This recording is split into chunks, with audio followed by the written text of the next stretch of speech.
વલસાડ જિલ્લાના ગોરવાડા ગામમાં આમ આદમી પાર્ટીના ધારાસભ્ય ચૈતર વસાવાની યોજાયેલી સભામાં જાણે ફ્લોપ શો થયો હોય તેવા દ્રશ્યો જોવા મળ્યા હતા।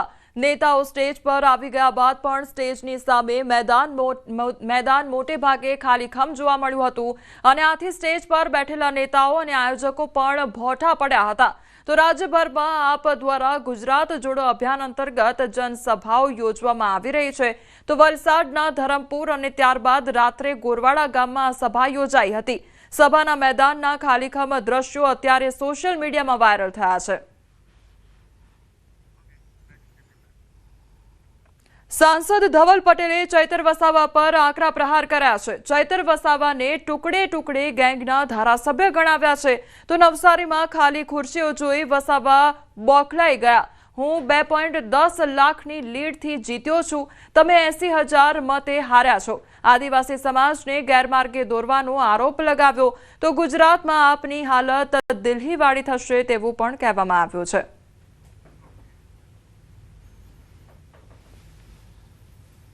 કાલથી જ ટુકડે ટુકડે ગેંગના ધારાસભ્ય ચૈતર વસાવા નવસારી અને વલસાડ જિલ્લાના પ્રવાસ પર અને નવસારી અને વલસાડમાં જે લોકોએ જાકારો આપ્યો, ખાસ કરીને કાલે નવસારીના દેગામમાં ખુરશીઓ ખાલી રહી એનાથી નાસીપાસ થઈને આ ભરૂચમાં અમારા મનસુખ દાદા વસાવાએ તમને પણ 80,000 મતે હરાવીને સાંસદ બન્યા છે। તમે બંને ધારાસભ્ય હાર્યા એના પછી આ રીતના કૃત્ય કરી રહ્યા છે, આદિવાસી સમાજને પૂરી રીતે ગેરમાર્ગે દોરે છે। છોટાઉદેપુરના કેસરપુરા પ્રાથમિક શાળા વિવાદમાં આવી છે। શિક્ષક પર વિદ્યાર્થીને માર મારવાનો આરોપ લગાવવામાં આવ્યો છે। તો શિક્ષકે માર મારતા વિદ્યાર્થીની તબિયત લથડી છે। વિદ્યાર્થીને સારવાર માટે CHC લઈ જવામાં આવ્યો છે। તો શિક્ષકે કયા કારણોસર માર માર્યો તેનું કારણ અકબંધ છે। શિક્ષક સામે કડક કાર્યવાહીની વાલીની માંગ ઉઠી છે।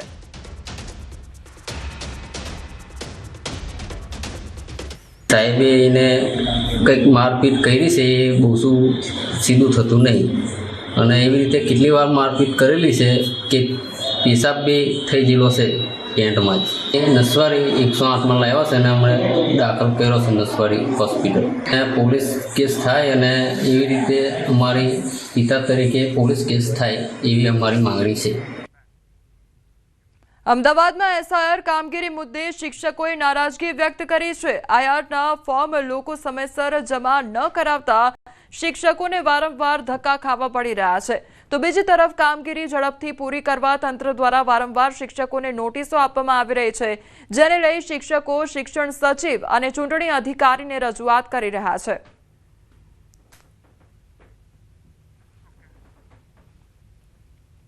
એક સ્કૂલની અંદરથી અત્યારે 90% સ્ટાફને BLOમાં લઈ લીધો છે। BLOમાં કોઈ કામગીરી થઈ શકતી નથી કારણ કે લોકોની અંદર જેટલી જાગૃતતા નથી અને લોકો પછી જે ડેટા છે મેચ થતો નથી। એટલે BLO બિચારા રાત્રે પણ જાય છે અને રાત્રે પરિવાર સાથે જઈને કામ કરે છે બહેનો, છતાં એમને પરિણામ નથી મળતું કારણ કે ડેટા મિસમેચ થાય છે અને ઉપરથી પાછી નોટિસોની ધમકી મળે છે। એટલે શિક્ષક તો બિચારો જાય તો કઈ જગ્યાએ જાય। અમદાવાદ મહિલા સેલ ક્રાઇમ બ્રાન્ચ દ્વારા ખાસ ડ્રાઇવનું આયોજન કરવામાં આવ્યું। તો મહિલાઓની સુરક્ષાને ધ્યાને રાખી વિશેષ 30 દિવસીય ડ્રાઇવ શરૂ કરવામાં આવી। રાત્રિના સમયે જાહેર ઉપદ્રવ અને ગેરશિસ્તભર્યા વર્તન પર રોક મૂકવા ડ્રાઇવનું આયોજન કરાયું। મહિલા મુસાફરો તેમજ લોકોમાં સુરક્ષા, વિશ્વાસ અને આત્મવિશ્વાસ વધારવા પ્રયાસ કરાયો। SG highway, SP ring road, Sabarmati riverfront પર ખાસ નજર રખાશે। તો મહિલા સેલની શ્રી ટીમ દ્વારા સર્વેલન્સ અને પેટ્રોલિંગની કામગીરી હાથ ધરાઈ। તાત્કાલિક પ્રતિસાદ માટે ક્રાઇમ બ્રાન્ચની વધારાની ટીમો પણ કાર્યરત છે। જાહેર સ્થળો કે ગાર્ડનમાં પણ મહિલાઓને સુરક્ષા બાબતે અવગત કરવામાં આવી। શહેરીજનોને કોઈપણ પ્રકારની હેરાનગતિ કે શંકાસ્પદ પ્રવૃત્તિ જણાય તો પોલીસ હેલ્પલાઇન કે કંટ્રોલ રૂમમાં જાણ કરવા અપીલ કરાઈ।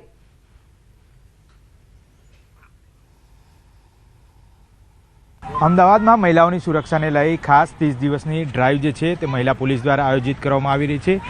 ખાસ કરી અલગ અલગ જાહેર જે સ્થળો છે તે જાહેર સ્થળો ઉપર આ પ્રકારના રાત્રિના જાહેર ઉપદ્રવ રોકવા અને ગેરશિસ્તભર્યા વર્તનને રોકવા માટે ડ્રાઈવનું આયોજન કરવામાં આવ્યું છે। અત્યારે જે દ્રશ્યો જોઈ શકો છો તે ગોટીલા ગાર્ડનના છે, સિંધુ ભવન રોડ પાસેના, કે જ્યાં મહિલા પોલીસ દ્વારા જે શહેરીજનો છે તે શહેરીજનોને મહિલાઓની સુરક્ષા બાબતે અવગત કરવામાં આવી। રહી છે અને અવગતની સાથે તે બાબતે કોઈપણ પ્રકારની મદદની જરૂરિયાત હોય તો મહિલા પોલીસનો કેવી રીતે સંપર્ક સાધી શકાય તે બાબતની જાણકારી જે છે તે આપવામાં આવી છે। આ સિવાય અન્ય SG highway, SP ring road અને રિવરફ્રન્ટ જેવા અલગ અલગ જગ્યાઓ પર મહિલા સેલની સી ટીમ દ્વારા સર્વેલન્સ કરવામાં આવશે અને ક્રાઇમ બ્રાન્ચની અલગ અલગ ટીમો કાર્યરત રહી અને જ્યારે પણ નાગરિકોને કોઈપણ પ્રકારની જરૂરિયાત કે મદદની જરૂરિયાત હોય તો તે બાબતની તેમને સમજ પણ આપવામાં આવી રહી છે। કેમેરામેન અમિત શર્મા સાથે મૌલિક ગામેચા, ન્યૂઝ 18 ગુજરાતી, અમદાવાદ। ગુજરાતની પહેલી પિંક બીઆરટીએસ બસ સુરત શહેરના રસ્તાઓ પર દોડતી નજરે પડશે। રાજ્યમાં પહેલીવાર મહિલા ડ્રાઈવર સંભાળશે બસનું સ્ટીયરિંગ, ત્યારે આ બસમાં મહિલા ચાલકની સાથે સાથે મહિલા કંડક્ટરનો સમાવેશ કરવામાં આવ્યો છે અને આ બસમાં માત્ર મહિલાઓ જ મુસાફરી કરી શકશે। તો મહિલા પાયલટ પાસે હેવી વાહન ચલાવવાનો 4 વર્ષથી વધુનો અનુભવ છે। પહેલો રૂટ ઓએનજીસી થી સરથાણા સુધીનો રહેશે તો શહેરમાં મહિલાઓની ભાગીદારી અને સુરક્ષિત ગતિશીલતાને વધારવાના સતત પ્રયત્નો વચ્ચે આ સફળ ભરતી એક નવો માઇલસ્ટોન સાબિત થઈ છે।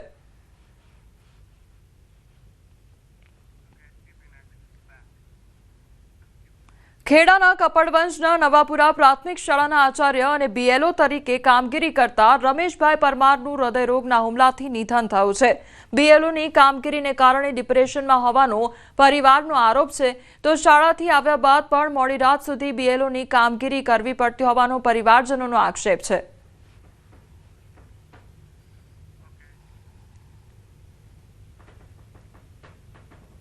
બે બીએલઓની કામગીરી કરતા હતા, કામનું પ્રેશર વધારે હતું, ત્યાં અહીંયા અમારા ઘરે નેટવર્કનું પ્રોબ્લેમ હતો તો તે દૂર જઈને બીએલઓની કામગીરીનું કામ કરતા હતા મોડી રાત સુધી। તે રાત 7 વાગે, 6:30, 7 વાગે ઘેર આવ્યા, પછી ફ્રેશ થયા, પછી તો એક થોડી વાર બેસ્યા, ચા પીધું, ખાધું તો નહોતું, પછી તે કામગીરી માટે બહાર ગયા અહીંયાથી થોડે દૂર જ્યાં નેટવર્ક આવે ત્યાં જઈને તે કામગીરી 11, 11:30, 12 જેવું થઈ ગયું હતું ત્યારે ઘરે આવ્યા, પછી તેમને ખાવાનું પૂછ્યું હતું અને ખાધું તો નહોતું। સમાચારોમાં આગળ વધીએ તે પહેલા રોકાઈશ એક બ્રેક માટે।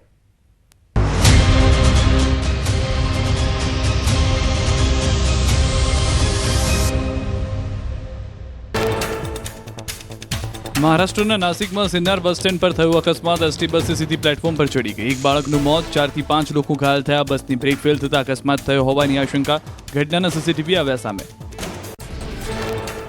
નવસારીમાં અકસ્માતના ભયંકર સીસીટીવી આવ્યા સામે। ગણદેવી રોડ પર તિઘરા નજીક અકસ્માતમાં એકનું મોત, 3 ઘાયલ। પૂરપાટ ઝડપે આવતી કાર મોલની દિવાલ સાથે અથડાઈ। વડોદરા મહાનગરપાલિકા ફરી વિવાદમાં આવી। પાલિકાની ડોર ટુ ડોર કચરા કલેક્શન ગાડીના ચાલકે સર્જ્યો અકસ્માત। ગાયને બચાવવા જતા ચાલકે સ્ટીયરિંગ પરનો કાબુ ગુમાવ્યો। લોકોએ તપાસ કરતા ચાલક નશામાં જણાયો। અકસ્માત સર્જનારના ટેમ્પોમાંથી દેશી દારૂની પોટલીઓ મળી। સ્થાનિકોએ ટેમ્પો ચાલકને મેથી પાક ચખાડ્યો। પોલીસે ઘટના સ્થળે પહોંચી ટેમ્પો ચાલકને ઝડપી પાડ્યો। પોલીસે ગુનો નોંધી વધુ તપાસ હાથ ધરી। રાજકોટ ભગવતીપરા વિસ્તારમાં બે જૂથ વચ્ચે અથડામણ, કાચની બોટલોના ઘા કરવામાં આવ્યા, રિક્ષામાં તોડફોડ કરી। ઘટનાના સીસીટીવી આવ્યા સામે। ઘટનામાં એક વ્યક્તિ ઇજાગ્રસ્ત થતા સિવિલ હોસ્પિટલમાં દાખલ કરાયો। હાલ ભગવતીપરા વિસ્તારમાં શાંતિપૂર્ણ માહોલ, વિસ્તારમાં સુરક્ષા વ્યવસ્થા ગોઠવાઈ। સિવિલ હોસ્પિટલ ખાતે પણ બંદોબસ્ત ગોઠવાયો। એક વ્યક્તિને ઈજા થતા સિવિલ હોસ્પિટલમાં ખસેડવામાં આવ્યો। દ્વારકાના સલાયામાં ધોળા દિવસે વેપારી પાસેથી 7 લાખની લૂંટ। બાઇક પર આવેલા 2 અજાણ્યા શખ્સો રૂપિયા ભરેલો થેલો છીનવી ફરાર। બાઇક પર જતા 2 શખ્સો સીસીટીવીમાં કેદ। પોલીસે તમામ માર્ગો પર નાકાબંધી ગોઠવી તપાસ કરી તેજ। રાજકોટ સિવિલ હોસ્પિટલ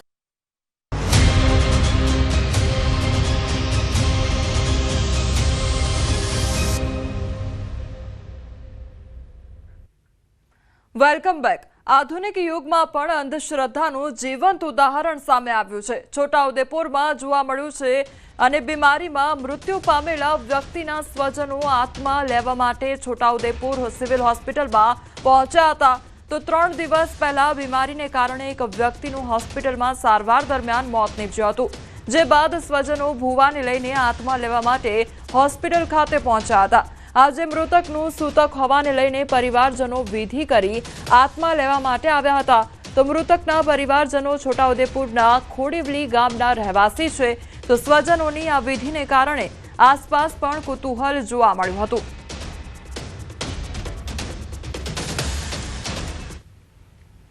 આ લેવા આવ્યા મેં એવું આ શું લેવા આવ્યા?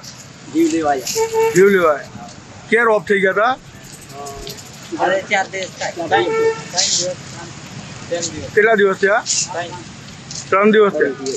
હા, તો શું કરવા આવ્યા? લેવા જીવ આવ્યા. એવું છે. કાકા દાખલ હતા તે ઓફ થઈ ગયા. તેને 3 દિવસ પહેલા દાખલ કરેલો, પછી 3 દિવસથી આજે હૂતક છે એ માટે અમે અહીં વિધિ કરીને જીવ ફટકતા હાથમાં તેને લેવા આવ્યા. તો સંવાદદાતા સહેજબ અમારી સાથે જોડાઈ ગયા છે. સહેજબ, આજે પરિવાર છે તે મૃતકની આત્મા લેવા માટે પહોંચ્યો. શું હજુ પણ આધુનિક યુગમાં અંધશ્રદ્ધા જોવા મળી રહી છે? જે કોમલ, ખાસ કરીને છોટાઉદેપુરની અંદર આજે મોડલ યુગની અંદર પણ અંધશ્રદ્ધા જોવા મળી રહી છે. ખાસ કરીને છોટાઉદેપુર જિલ્લો આદિવાસી બાहुल्य ધરાવતો જિલ્લો છે અને આજે છોટાઉદેપુરની સિવિલ જે હોસ્પિટલ છે, સૌથી મોટી હોસ્પિટલ છે, તેના ગેટ ઉપર જે આદિવાસી વિસ્તારમાંથી જે પરિવારજનો જે આવ્યા હતા તે જે 3 દિવસ પહેલા આ જ હોસ્પિટલની અંદર એક વૃદ્ધ જે છે તે મૃત્યુ પામ્યા હતા. ત્યારે તેઓની આત્મા લેવા માટે આ જે આદિવાસી વિસ્તારમાંથી જે લોકો જે છે તે અહીં ગેટ પર આવ્યા હતા અને જે વિધિવિધ કરીને, એટલે સાચું ના લાગે, આશ્ચર્યજનક લાગે તેવું કામ કરીને જ્યારે એ આત્મા લેવા આવ્યા હોય ત્યાં વિસ્તારના લોકો પણ આ આશ્ચર્યમાં મુકાઈ ગયા હતા કે આ કઈ રીતે. એટલે ચોક્કસથી આ જે ઘટના બની છે, આજે જે રીતે આત્માને લેવા માટે સ્વજનો જે છે તે હોસ્પિટલ ખાતે પહોંચ્યા હતા અને જે વિધિ કરીને ત્યાંથી પરત ફર્યા હતા, જેના કારણે છોટાઉદેપુર જિલ્લા, છોટાઉદેપુર નગર સહિત તમામ જગ્યા પર કુતૂહલ જેવા દ્રશ્યો હાલ જોવા મળી રહ્યા છે. જી કોમલ. જી સહેજબ, સમગ્ર માહિતી બદલ આપનો આભાર. તો છોટાઉદેપુરની આ ઘટના સામે આવી છે કે જ્યાં પરિવારજનો છે તે મૃતકની આત્મા લેવા માટે હોસ્પિટલ ખાતે પહોંચી ગયા હતા, તો જેના કારણે જે આસપાસના લોકો છે તેમનામાં પણ કુતૂહલ સર્જાઈ હતી.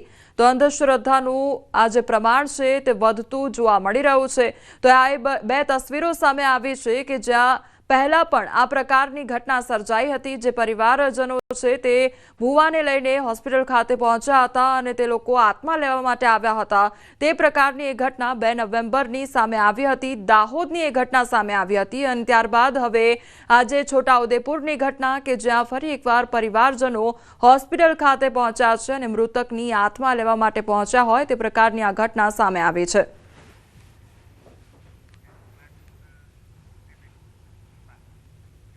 સૌરાષ્ટ્ર યુનિવર્સિટીનું BCA સેમેસ્ટર 5નું પેપર રદ કરવામાં આવ્યું છે. એક અધ્યાપકના લીધે 2200 વિદ્યાર્થીઓએ પ્રોગ્રામિંગ ઇન પાયથનનું પેપર ફરી વખત હવે આપવું પડશે. સૌરાષ્ટ્ર યુનિવર્સિટીમાં 12 નવેમ્બરના લેવાયેલું BCA સેમેસ્ટર 5નું 50 માર્કનું જે પ્રોગ્રામિંગ ઇન પાયથન નામનું થિયરીનું પેપર હતું તે રદ કરવામાં આવ્યું છે. જામનગરની HJ દોશી કોલેજના પ્રિન્સિપાલ દ્વારા પોતાની કોલેજમાં ઇન્ટરનલ પરીક્ષા માટે જે પેપર કાઢવામાં આવ્યું હતું તે જ પેપર સૌરાષ્ટ્ર યુનિવર્સિટીની મુખ્ય પરીક્ષામાં કાઢવામાં આવતા રદ કરવામાં આવ્યું છે. બંને પેપર એક સરખા હોવાનું સાબિત થતાં યુનિવર્સિટીએ પેપર રદ કરવું પડ્યું. તો આ થિયરી પેપર હવે 22 નવેમ્બરે લેવામાં આવશે. ઇન્ચાર્જ પરીક્ષા નિયામક ડોક્ટર મનીષ શાહ દ્વારા પરિપત્ર જાહેર કરવામાં આવ્યો છે. અગાઉ આ મામલે ABVPના કાર્યકર્તાઓએ વિરોધ પણ કર્યો હતો. પરીક્ષકે ધ્યાન રાખવું જોઈતું હતું. એની એક આ બેકાળજીને કારણે 2200 થી વધુ વિદ્યાર્થીઓને ફરીથી પરીક્ષા આપવી પડે એ બાબત પણ અત્યંત દુઃખદ અને ગંભીર છે. કડકમાં કડક કાર્યવાહીમાં એની સામે આજીવન પરીક્ષક તરીકે પ્રતિબંધ લાવી શકાય. એને કોઈ દિવસ પરીક્ષાની તમામ કામગીરીમાંથી દૂર રાખવામાં આવે. ભવિષ્યમાં એક દાખલો બેસે કે આવું થાય તો યુનિવર્સિટી ખૂબ કડક પગલાઓ લે છે એવું ચોક્કસ યુનિવર્સિટીએ કરવું જોઈએ. રાજકોટમાં મનપાનું જનરલ બોર્ડ શરૂ થયું. લાંબા સમયગાળા બાદ ડ્રો સિસ્ટમ મુજબ કોંગ્રેસના કોર્પોરેટરના પ્રશ્નથી પ્રશ્નોત્તરી કાળની ચર્ચા શરૂ થઈ છે. તો કોંગ્રેસના કોર્પોરેટર વશરામ સાગઠિયાએ ફ્લાવર બેડ અને BU પરમિશનનો પ્રશ્ન ઉઠાવ્યો અને અત્યાર સુધીમાં BU સર્ટી માટે કેટલી અરજીઓ મળી અને કેટલી અરજી પેન્ડિંગ છે તેને લઈને પ્રશ્ન પૂછવામાં આવ્યા. તો કમિશન દ્વારા BU સર્ટી મામલે વોર્ડ વાઇઝ કામગીરીની યાદી આપવામાં આવી. દમણના દરિયામાં સુરત ક્રાઇમ બ્રાન્ચનું ઓપરેશન હાથ ધરવામાં આવ્યું છે. 2.5 વર્ષથી ફરાર આરોપીને દરિયામાંથી દબોચી લેવામાં આવ્યો છે. ટુરિસ્ટ બનીને ક્રાઇમ બ્રાન્ચે પાર પાડ્યું છે ઓપરેશન. માછીમારી કરીને જેટી પર આવવાની બાતમી મળી હતી તો કરોડોની જમીનના છેતરપિંડી કેસનો વોન્ટેડ આરોપી 3 દિવસ પ્રવાસી બની ભાડાની બોટથી ગોઠવી હતી વોચ. ત્યારે પોલીસને માત આપવા આરોપીની એમ્બો હતી તો આરોપી અરવિંદ ટંડેલ 2.5 વર્ષથી ફરાર હતો તો લાજપોર જેલમાંથી વચગાળાની રજા બાદ ફરાર થઈ દમણના દરિયામાં છુપાયો હતો.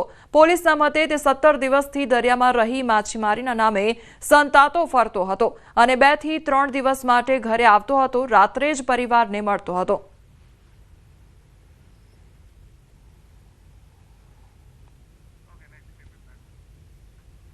ડિજિટલ અરેસ્ટ થયેલા ખેડૂતનો આપઘાતનો મામલો સામે આવ્યો છે. વડોદરાના કાયાવરોહણના ખેડૂતનો આપઘાતનો મામલો સામે આવ્યો છે. ડિજિટલ અરેસ્ટ બાદ આપઘાતનો રાજ્યમાં પહેલો બનાવ સામે આવ્યો છે.